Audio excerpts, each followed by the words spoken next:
Dwivedi sir, एक इतिहासकार की जो समीक्षा है उसको आप बतौर एक सेना में रहते हुए इतना लंबा आपने सर्व किया है, कैसे देखते हैं आप? और वॉर की परिभाषा क्या है जो कपिल कुमार सर कह रहे हैं, क्या वो परिभाषा है या वो जो रूस कर रहा है वो परिभाषा है? देखो, मैं इसको दो पहलुओं से बताऊंगा। पहले तो एज ए आर्मी स्ट्रेटेजिस्ट, और अभी मैं भी प्रोफेसर हूं, मैं भी मिलिट्री हिस्ट्री और सब कुछ पढ़ाता हूं, तो इसका दो तरफा है। देखो, वॉर जो लड़ी जाती है उसका बहुत क्लियर मुद्दे होते हैं, पॉलिटिकल एम होता है।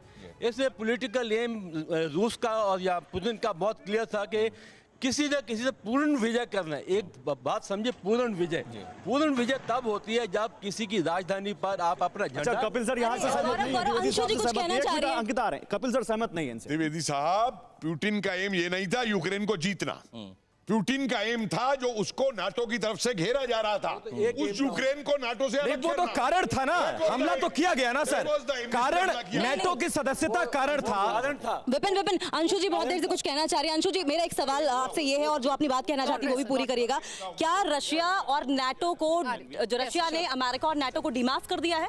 बिल्कुल, यदि आप देखें तो डिप्लोमेटिकली, कूटनीति की दृष्टि से देखें तो पुतिन को एक बहुत बड़ी सफलता मिली है। उन्होंने न सिर्फ नाटो को कहीं ना कहीं डिमास्क किया है, पूरे विश्व के सामने यूक्रेन को बताया है कि देखो, तुम जिसके लिए हमसे लड़ रहे थे या जिसका तुम सदस्य बनना चाह रहे थे वो डायरेक्टली आके तुम्हारे साथ खड़ा नहीं हुआ पूरा अलायंस। अमेरिका को उसने डिमास्क किया है, और साथ ही साथ रशिया ने कहीं ना कहीं यूनाइटेड नेशंस की जो महत्ता है उस पर भी इस पूरे मुद्दे की वजह से सवालिया निशान लगे हैं। भारत जैसे देश या अफ्रीकन कंट्रीज हैं या लैटिन अमेरिकन कंट्रीज हैं, वो ये पूछ रहे हैं कि आज जो यूक्रेन के साथ हो रहा है, अमेरिका और नाटो अलायंस के होते हुए इस प्रकार की, ठीक है, हमारे साथ जो पैनल लगातार जुड़ा हुआ है वो हमें यही समझाने की कोशिश कर रहे हैं कि आखिर आगे कौन सी रणनीति के साथ पुतिन आगे बढ़ने वाले हैं, क्योंकि 25 दिन हो गए हैं और यूक्रेन पर कब्जा अभी तक नहीं हुआ है। लेकिन इस बीच एक बड़ी अपडेट ये कि यूक्रेन से एक और दिल दहला देने वाली तस्वीर सामने आई है। रूसी एयरफोर्स का चेर्निगोव में एयर स्ट्राइक हुआ है। रूस के हवाई हमले से चेर्निगोव में भीषण आग लग गई है। ये देखिए, आग की ऊंची लपटी है और काले धुएं का गुब्बारा आसमान को छू रहा है, और इससे आप अंदाजा लगाइए कि तबाही कितनी ज्यादा मची हुई है। दिनों दिन बदतर हालात यूक्रेन के हर शहर के। और इसी के बारे में लगातार हम चर्चा भी कर रहे हैं। जनरल सिवाज, जैसा कपिल सर ने कहा कि युद्ध क्या होता है इसे समझने की कोशिश करिए। पॉलिटिकल एम अचीव करने के लिए वॉर होता है और ईगो की लड़ाई भी है, साफ तौर पर हम देख सकते हैं। लेकिन मुझे जो समझ में आता है वॉर का मतलब वो है तबाही, बेकसूर लोगों की जान जा रही है, हर शहर पर हमला हो रहा है, और अलग अलग तस्वीरें जो है सोशल मीडिया पर आपने भी देखी होगी।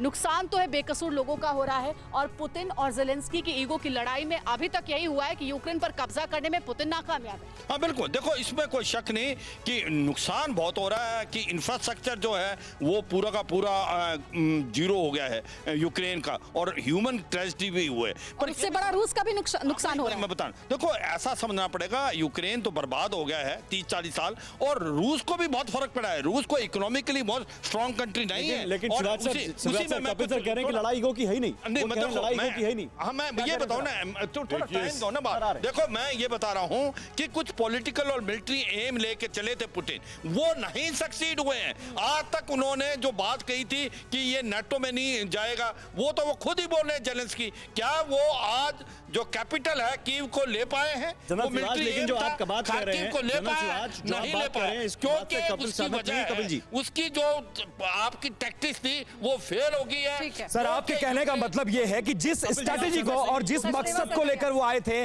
उस मकसद में कामयाब नहीं रहे। द्विवेदी सर, फिक्र आपकी, सोमवार से शुक्रवार रात 9 बजे सिर्फ TV9 भारतवर्ष पर।